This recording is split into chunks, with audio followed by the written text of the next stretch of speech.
Batavia ada kantor pusat pejabat sedang di Batavia tahun 1937. Kalau dari sini masalah ini adalah foto ruang pelayanan nasabah, foto setelah pengembangan tahun 1937. Berikutnya adalah salah satu ruang kerja pada kantor pusat Deutsche Bank di Batavia. Nah, yang terakhir nih teman-teman, ada ruang rapat besar tahun 1937. Yuk kita explore dunia di dalam Museum Bank Indonesia.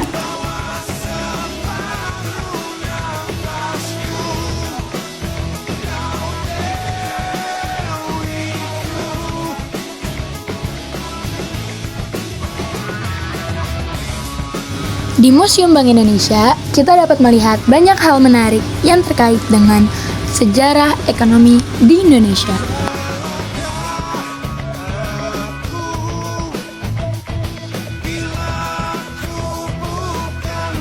Salah satu koleksi yang paling menarik adalah rempah-rempah yang dulu menjadi komoditas utama ekspor di Indonesia.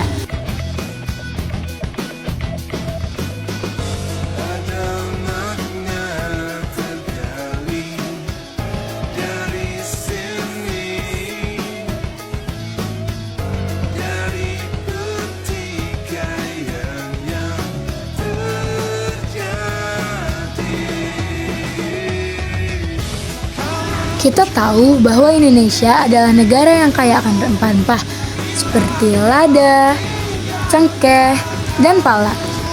Selain rempah-rempah, kita juga ditunjukkan koleksi uang logam yang sangat menarik.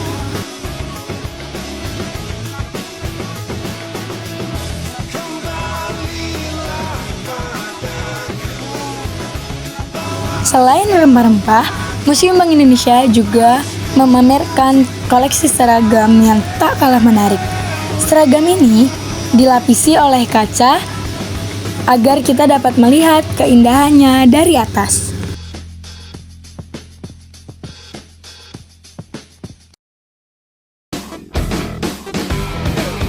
Tak pernah aku rasakan, ku tak bisa tidur dengannya. Setelah seragam, Museum Bank Indonesia juga memamerkan metamorfosa logo Bank Indonesia dari masa ke masa.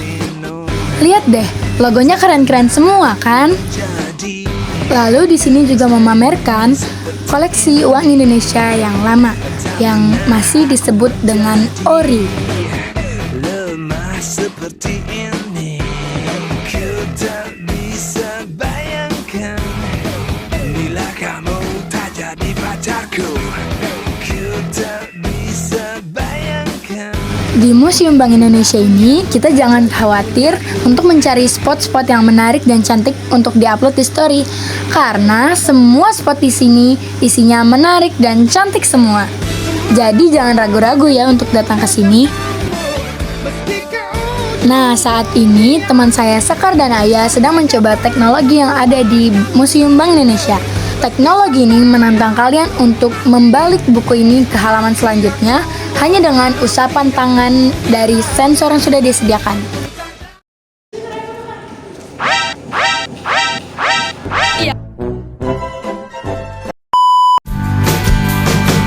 Laras hati berkelana, iris janji menghuni bisikan. Bisikan memacu hasrat, desir-desir mimpi, isyaratkan legit dunia. Kamulah satu-satunya yang ternyata mengerti aku. Maafkan aku selama ini yang sedikit melupakanmu. Segala santun yang kau endap di jiwaku tak terisak dulu. Kini kejap dan sesalku, anyaman cintamu terkoyak buram mataku. Kamulah satu-satunya yang ternyata mengerti aku. Maafkan aku selama ini yang sedikit melupakanmu. Laras hati berkelana. bisikan, bisikan memacu hasrat, desir-desir mimpi. Nah, kita sedang menyaksikan imersif yang ada di Bank Indonesia. Belanda masih berusaha menguasai Indonesia, dan kali ini melalui NIKA. NIKA memiliki otoritas sipil dan militer yang bekerja sebagai perpanjangan tangan pemerintah Belanda.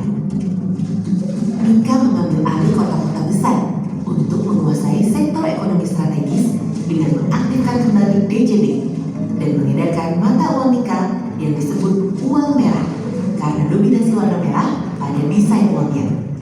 Mereka mengedarkan mata uang NIKA untuk mengacaukan perekonomian dan kedaulatan Indonesia yang masih berusia sangat muda. Karena situasi semakin tidak menguntungkan, pemerintah harus membuat mata uang sendiri sebagai bukti kedaulatan negara. Setelah itu, pada 29 Oktober 1946, Wapres Muhammad Hatta memberi pidato tentang ori yang berlaku secara resmi menjadi alat pembayaran mulai keesokan harinya. Terbitnya ori disambut gembira oleh rakyat yang menyebut ori sebagai uang putih. Tentara NIKA dengan kejamnya berusaha merusak reputasi uang putih dengan intimidasi, penyiksaan, ancaman penjara, hingga pembakaran percetakan ori di beberapa daerah. Mereka juga menyebarluaskan mata uang ori palsu untuk merusak kredibilitas ori di mata masyarakat. Di tengah bahaya yang mengancam, pemerintah terus berusaha untuk mengedarkan ori.